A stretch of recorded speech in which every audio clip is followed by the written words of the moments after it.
साथियों नमस्कार। साथियों लेवल 1 में जितने भी क्वेश्चन कंफ्यूज वाले हैं वो क्वेश्चन मैं आपके सामने लेकर के आया हूं।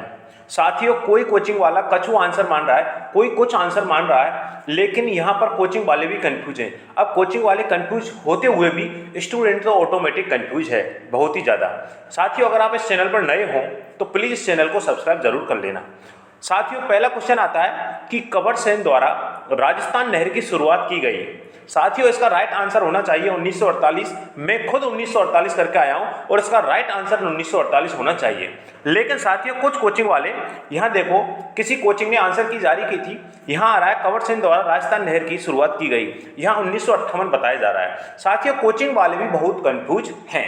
अगले क्वेश्चन की बात करता हूं मैं कि समग्र शिक्षा अभियान के अंतर्गत खंड स्तर का जो सर्वोच्च पदाधिकारी जो ब्लॉक स्तर होता है उसमें क्या आंसर है कि सीबीओ या फिर बीईओ। साथियों यहां पर मुख्य जो ब्लॉक शिक्षा अधिकारी होता है सीबीईओ, पहले इसको बीईओ कहते थे लेकिन अब वर्तमान स्थिति की अगर देखा जाए तो सीबीईओ ही कहते हैं। लेकिन साथियों कुछ कोचिंग वाले बीईओ भी बताया जा रहा है। हो सकता है क्योंकि अभी हाल ही में एक एग्जाम थी उसमें बीईओ माना जा रहा है, क्योंकि एक साइंस मैथ का भी बताया जा रहा है कि उसमें भी ये क्वेश्चन आया था, उसमें सीबीईओ नहीं माना जा रहा है, बीईओ माना जा रहा है। तो हो सकता है ये भी क्वेश्चन डिलीट होने के चांस में है, बीईओ और सीईओ ये भी एक डिलीट होने के चांस में है, क्योंकि कोचिंग वाले भी अलग अलग बता रहे हैं।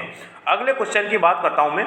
यहां देखो किसी भाई ने कमेंट किया है कि बीईओ वाला क्वेश्चन डिलीट होना चाहिए क्योंकि साइंस मैथ में बीईओ मान रखा है जबकि लेवल फर्स्ट में सीबीईओ मान रहे हैं। एक दिन दोनों एग्जाम हुए और दोनों में अलग अलग कैसे मान सकते हैं आप देखना। सर बिल्कुल सही, मैंने इसलिए ये आपके सामने प्रस्तुत किया है, इन्होंने कमेंट किया तो इसलिए मैंने आपके सामने प्रस्तुत किया। एक दिन एग्जाम में साइंस वाली और हमारी लेवल 1 की एग्जाम एक दिन थी, फिर भी इन दोनों में अलग अलग आंसर माना जा रहा है, ऐसा क्यों। अगला क्वेश्चन की बात की जाती है अगले की, ऐसा बालक जो अनुसूचित जाति, अनुसूचित जनजाति, एससी और एसटी की बात की जा रही है यहाँ पर, अथवा सामाजिक व शैक्षणिक पिछड़े वर्ग से संबंधित उन्हें परिभाषित किया गया। साथियों यहाँ पर जो राइट आंसर है वैसे असुविधाग्रस्त समूह, असुविधाग्रस्त जो समूह है ये होना चाहिए। लेकिन कुछ कंफ्यूज वाले जो कोचिंग वाले हैं वो क्या बता रहे हैं, विशिष्ट पिछड़ा वर्ग बता रहे हैं और यहाँ पर दुर्बल वर्ग भी बताया जा रहा है। यहाँ पर दुर्बल वर्ग भी बताया जा रहा है, विशिष्ट पिछड़ा वर्ग भी बताया जा रहा है और अलान्वित असुविधाग्रस्त समूह भी बताया जा रहा है। साथियों अपने जो क्वेश्चन हैं कितने आपके क्वेश्चन सही निकल रहे हैं ये भी आप काउंट करके देखना एक बार, क्योंकि ये जो क्वेश्चन कंफ्यूज वाले क्वेश्चन है क्या आपने ये ऐड कर रखे हैं, तो साथियों इनको आप इनको माइनस करके ही चलें, फिर आपका जो स्कोर है वो कमेंट्स बॉक्स में जरूर करके बताएं।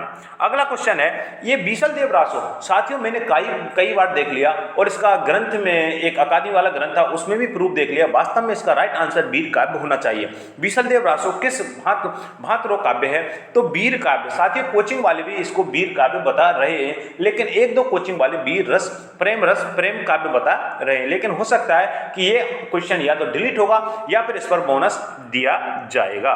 साथियों अपना एक भाई है अशोक सिंह सिसोदिया, इन्होंने क्या बताया है, इन्होंने कुछ प्रूफ भी दिया है कि हिंदी ग्रंथ अकादमी पेज नंबर 325, हिंदी ग्रंथ अकादमी पेज नंबर 325 लास्ट पैराग्राफ में भी वीर रस दिया गया है, मतलब वीर काव्य दिया गया। तो हो सकता है इसका राइट आंसर वीर काव्य माना जाएगा। कुछ कहते हैं कि राजमती का वर्णन तो प्रेम काव्य है, तो भाइयों फिर आप अन्य रासों जैसे पृथ्वीराज रासो हो या वीर क्यों कह रहे हो, फिर प्रेम रस तो होगा ही होगा, युद्ध जीतकर विवाह करना होता तो मेन चीज तो वीरता है। लेकिन इसका राइट आंसर क्या होना चाहिए, वीर काव्य और प्रेम काव्य में बहुत ही कंफ्यूज है, लेकिन इसका आंसर वीर काव्य भी माना जाएगा।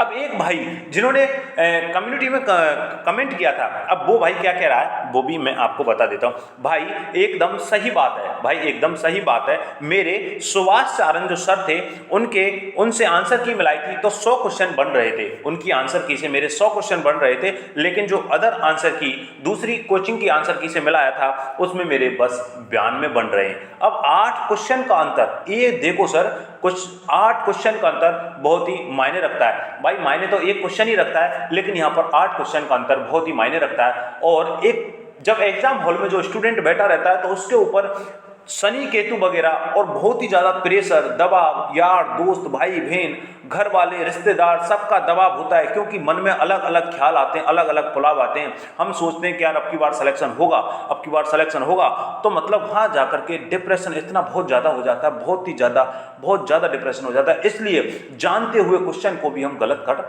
देते हैं। साथियों, अगला ये घटना जो अभी हाल ही में 2 मार्च 2023 युवक ने फांसी लगाकर आत्महत्या की, परिजन बोले रीट के बाद से तनाव में था। साथियों, मैं आपसे हाथ जोड़ के निवेदन कर रहा हूं, क्योंकि मैं भी खुद 2-3 दिन खूब मचक के रोया था, खूब जबरदस्त तरीका से रोया था। अपने कुछ साथी थे, जबरदस्त तरीका से मेहनत की थी, खूब रोए थे। लेकिन ये जो घटना है, ऐसा आपको नहीं करना चाहिए, ये कदम नहीं उठाना चाहिए, ये कदम सरासर गलत है, क्योंकि ये हमारी जिंदगी, हमारी लाइफ अभी तक सीमित नहीं है मेरे दोस्त। अभी तक आप सिमट जाओगे, ये गलत बात है। लाइफ को जीना है और जी करके दिखाओ और जीना है मेरे दोस्त। ऐसे छोटी छोटी लाइफ नहीं, ये तो छोटी छोटी घटना, इनको आप तनाव होकर के इन दिमाग में से निकालो। जो हुआ सो हुआ, अब देखो कैसा हुआ, अब भविष्य मतलब आगे देखो।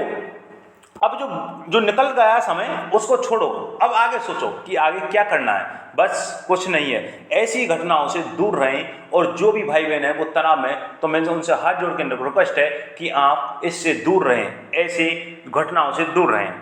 साथियों, अगर आपको ये भी आप बताना है कि और कौन सा क्वेश्चन कंफ्यूज में है, वो भी मैं आपके सामने ला करके बता दूंगा। धन्यवाद साथियों।